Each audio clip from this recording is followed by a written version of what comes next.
সুপ্রিয় শিক্ষার্থীবৃন্দ, নিশ্চয়ই ভালো আছো সবাই। ম্যাথস ফিজিক্স ল্যাবের পদার্থবিজ্ঞান ক্লাসে সকলকে স্বাগতম। আজ আমরা পদার্থবিজ্ঞান প্রথম পত্রের সর্বশেষ অর্থাৎ চতুর্থ লেকচার দেখতে যাচ্ছি।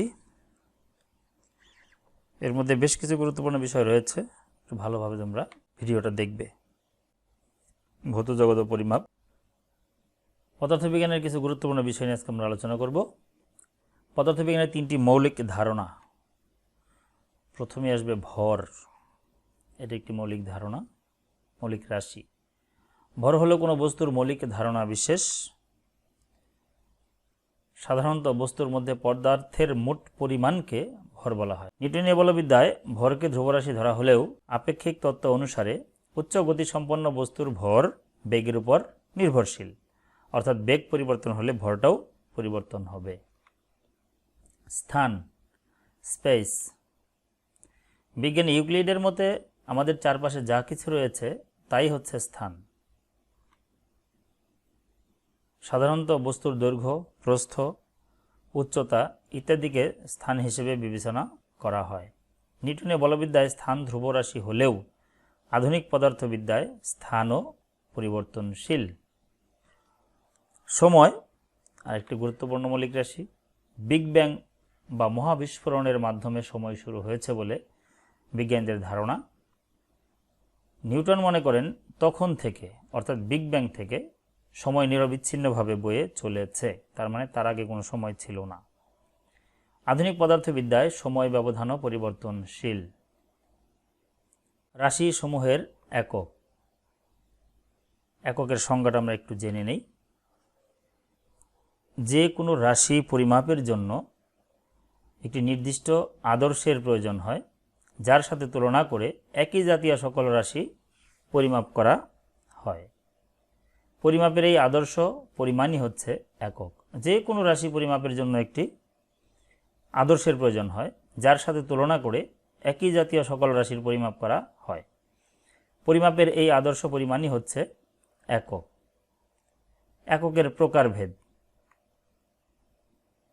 মৌলিক একক। সাধারণত মৌলিক রাশিসমূহের এককই হচ্ছে মৌলিক একক। অপরদিকে লব্ধ একক, লব্ধ রাশিসমূহের একক হচ্ছে লব্ধ একক। মৌলিক এককের কয়েকটি উদাহরণ আমরা এখানে দিয়েছি। 7টি মৌলিক রাশি রয়েছে, আমরা সেগুলোর নাম এখানে উল্লেখ করে দিয়েছি। ভর, যার একক হচ্ছে কিলোগ্রাম, প্রতীক হচ্ছে কেজি। দৈর্ঘ্য, একক হচ্ছে মিটার, এম দিয়ে লেখা হয়, স্মল এম অবশ্যই। সময়, সেকেন্ড, এটাও স্মল এস দিয়ে লিখতে হবে। তাপমাত্রা, কেলভিন, এটা কে দিয়ে লিখতে হবে। পদার্থের পরিমাণ, মোল, MOLE, এভাবে লিখতে হবে। প্রবাহ মাত্রা, এর একক হচ্ছে অ্যাম্পিয়ার, ক্যাপিটাল A দিয়ে লিখতে হবে, অথবা স্মল AMP দিয়ে লিখলেও হয়।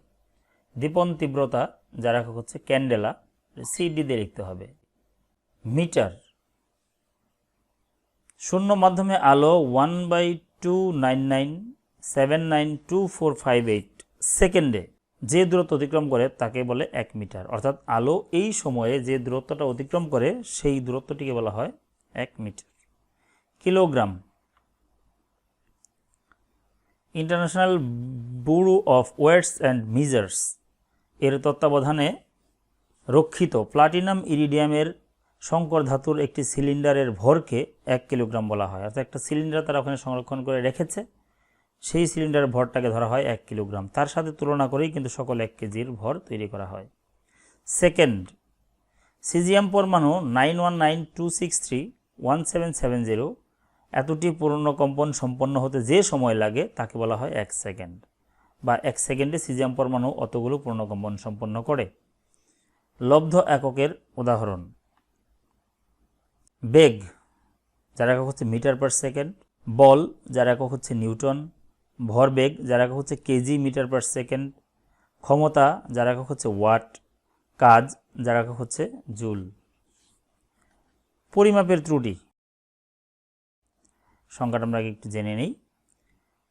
কোনো রাশির মান আমরা যতই সঠিকভাবে পরিমাপ করার চেষ্টা করি না কেন, তাতে কিছু না কিছু ভুল থেকেই যায়।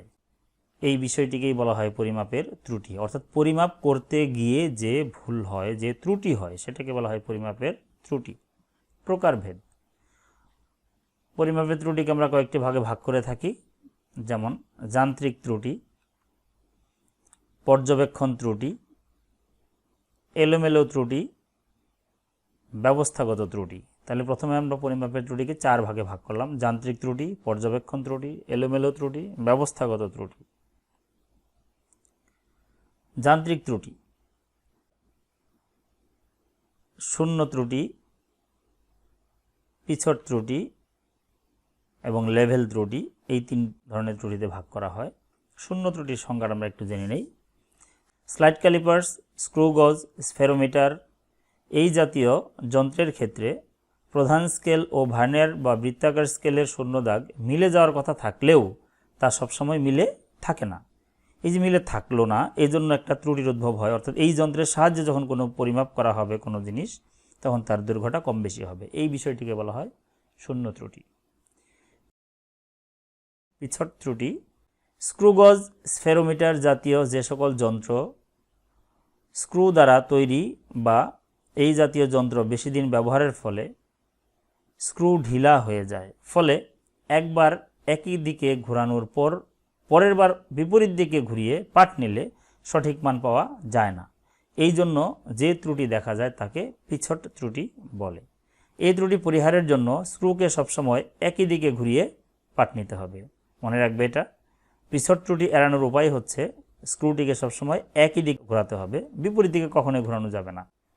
লেভেল ত্রুটির সংজ্ঞা: যে সকল যন্ত্রের সাহায্যে পাঠ নেয়ার পূর্বে যন্ত্রকে ঠিকঠাক ভূমির সমান্তরাল রাখা জরুরি, সেই সব যন্ত্রের ক্ষেত্রে এই ত্রুটি পরিলক্ষিত হয়। পাঠ নেওয়ার পূর্বে যন্ত্রকে লেভেলিংয়ের মাধ্যমে পুরোপুরি অনুভূমিক করে নিলে এই ত্রুটি থেকে পরিত্রাণ পাওয়া সম্ভব। যেমন ব্যালেন্স, নিক্তি, এটার সাহায্যে কোনো পাঠ নিতে গেলে, কোনো বস্তুর ভর নির্ণয় করতে গেলে ব্যালেন্সটিকে ভূমির সমান্তরাল হতে হবে। সমান্তরাল না করে পাঠ নিলে কিছুটা ত্রুটি থেকে যায়, এটাই হচ্ছে লেভেল ত্রুটি। পর্যবেক্ষণজনিত ত্রুটির প্রকারভেদ: পর্যবেক্ষণজনিত ত্রুটিকে আবার কয়েকটি ভাগে ভাগ করা হয়: ব্যক্তিগত ত্রুটি, প্রান্ত দাগ ত্রুটি, লম্বন ত্রুটি, সূচক ত্রুটি এবং পরিবেশগত ত্রুটি। ব্যক্তিগত ত্রুটির সংজ্ঞা: একই পর্যবেক্ষণে বিভিন্ন ব্যক্তি কর্তৃক গৃহীত পাঠ বিভিন্ন এবং একই ব্যক্তি কর্তৃক বারবার গৃহীত পাঠও বিভিন্ন হয়। এই জন্য নির্দিষ্ট রাশির শতভাগ সঠিক মান পাওয়া যায় না। এই ধরনের ত্রুটিকে বলা হয় ব্যক্তিগত ত্রুটি। অর্থাৎ ধরো একটা দণ্ড, এর দৈর্ঘ্য তোমাকে বলা হলো পরিমাপ করো, আরেকজন তোমার বন্ধুকে বলা হলো পরিমাপ করো, তোমার আরেক বন্ধুকে বলা হলো পরিমাপ করো। তিনজনের যে পরিমাপ, তিন রকম হওয়ার সম্ভাবনা থাকে।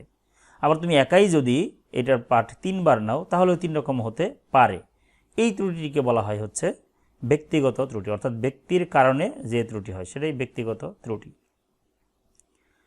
প্রান্ত দাগ ত্রুটির সংজ্ঞা: প্রান্ত দাগ ত্রুটি দীর্ঘদিন ব্যবহারের ফলে কোনো স্কেলের প্রান্তের দাগ ক্ষয়ে যেতে পারে অথবা স্পষ্ট হতে পারে। এক্ষেত্রে প্রান্ত দাগ ব্যবহার করে পাঠ নিলে পাঠে যে ধরনের ত্রুটির উদ্ভব হয় তাকে বলা হয় প্রান্ত দাগ ত্রুটি। বুঝতেই পারছো? এই ত্রুটি এড়ানোর জন্য সর্বদা স্কেলের মাঝখানের দাগ ব্যবহার করে পাঠ নেওয়া উচিত। আমরা যদি প্রান্তের দাগটা না ব্যবহার করে মাঝখানে যে কোনো দাগ ব্যবহার করি, তাহলে খুব সহজেই প্রান্ত দাগ ত্রুটিটাকে আমরা এড়াতে পারবো। লম্বন ত্রুটি, এটা খুব গুরুত্বপূর্ণ প্র্যাকটিক্যালের জন্য। দৃষ্টির দিক পরিবর্তনের ফলে কোনো বস্তুর অবস্থানের আপাত পরিবর্তন ঘটে। এভাবে দৃষ্টি বিভিন্ন কোণে রেখে পাঠ নিলে সঠিক মান পাওয়া সম্ভব নয়।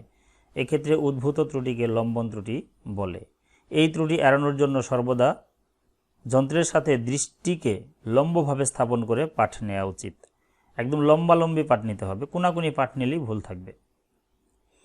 সূচক ত্রুটি: সাধারণত আলোক বেঞ্চে এই ধরনের ত্রুটি দেখা যায়।